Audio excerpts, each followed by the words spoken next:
behind the bar out there to talk about that because I don't know how you did it. But I was definitely, and also we had the Irish virus in our family. You know, I like the way Dorothy Parker puts that. She says, you know, I like to have a martini, 2 at the very most, 3 and I'm under the table, 4 and I'm under the host.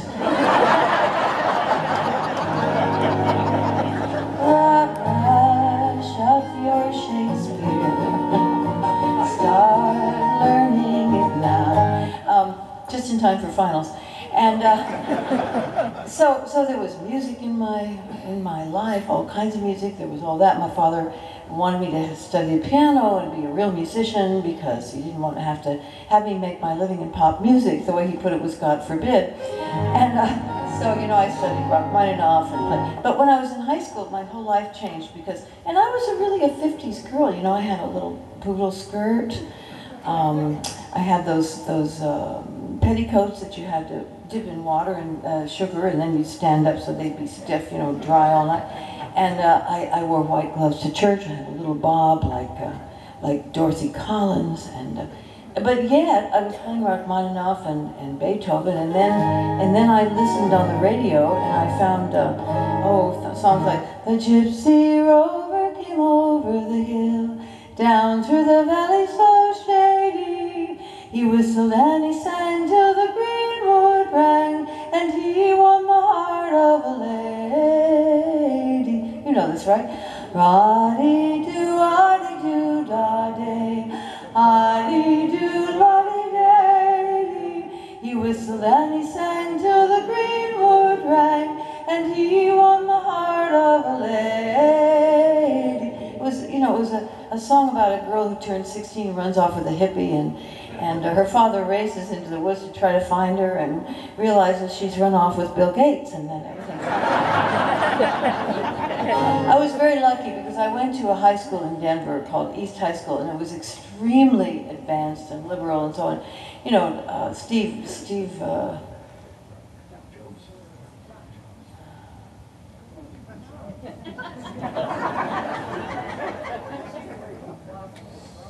Alan. You thought I wasn't going to get that. I just had my eyes fixed, you know. And Steve Allen came to our school to lecture us about the Committee for Sane Nuclear Policy in you're looking at, by the way, I picked up a guitar and started learning these songs and, you know, singing these folk songs. And, you know, you could hear on the radio, you could hear, Michael row the boat ashore, hallelujah. Michael row the boat ashore, hallelujah. Probably Sarah Palin knows that one. Gonna be take some bets on what her campaign song is, you know. I'll be seeing you in all. They named a helicopter after her, not the new one, not the stealth helicopter, but another one, you know, from which she shoots the wildlife. I mean, it's good to have something named after, you know. I think it's important.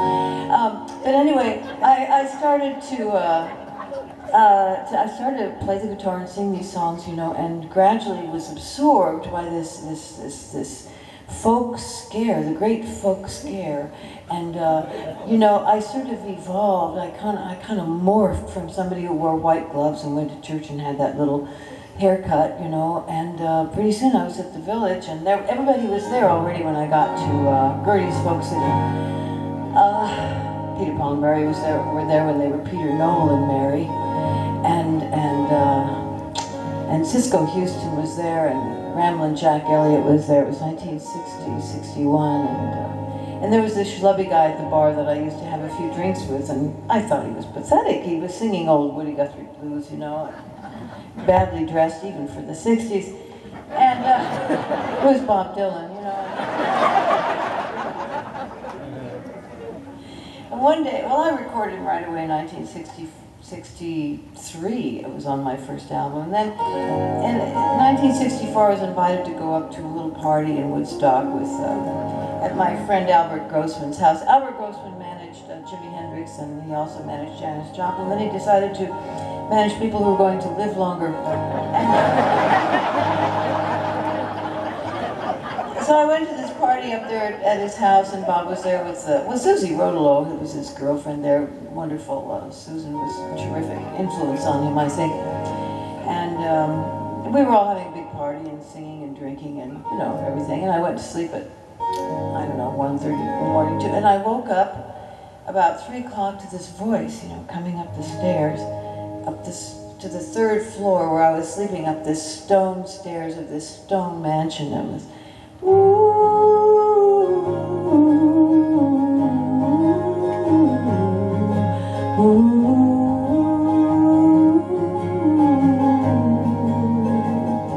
so I crept downstairs in my terrycloth nightgown, and I sat outside this door that was shut downstairs, and I listened for a couple of hours.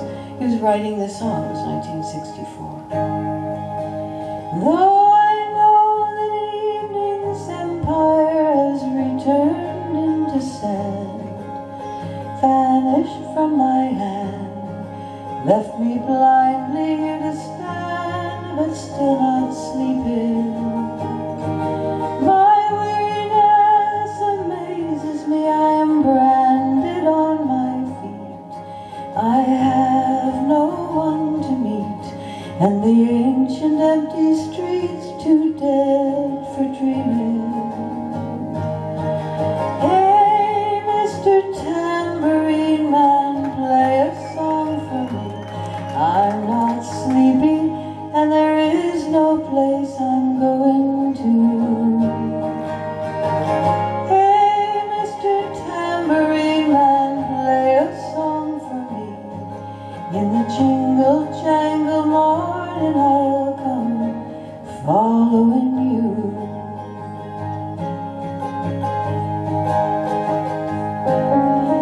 Take me on a trip upon your magic swirling ship.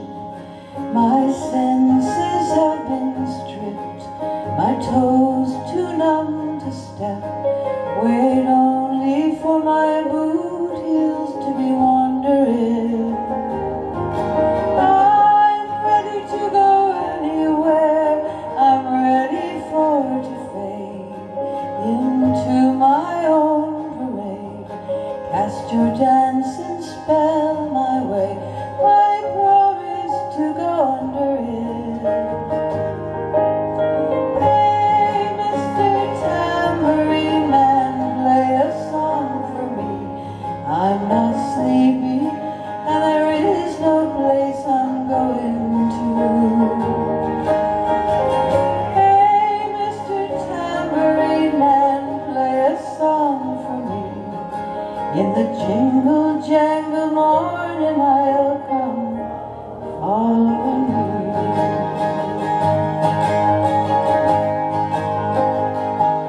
Then take me disappearing through the smoke rings of my mind, and the foggy ruins of time, far past the haunted leaves, the haunted frightened trees, out to the windy beach, far from the twisted reach of crazy sorrow.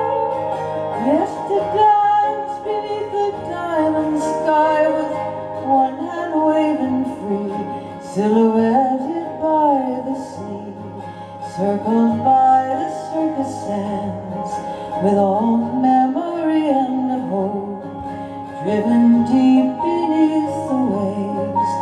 Let me forget about today until tomorrow.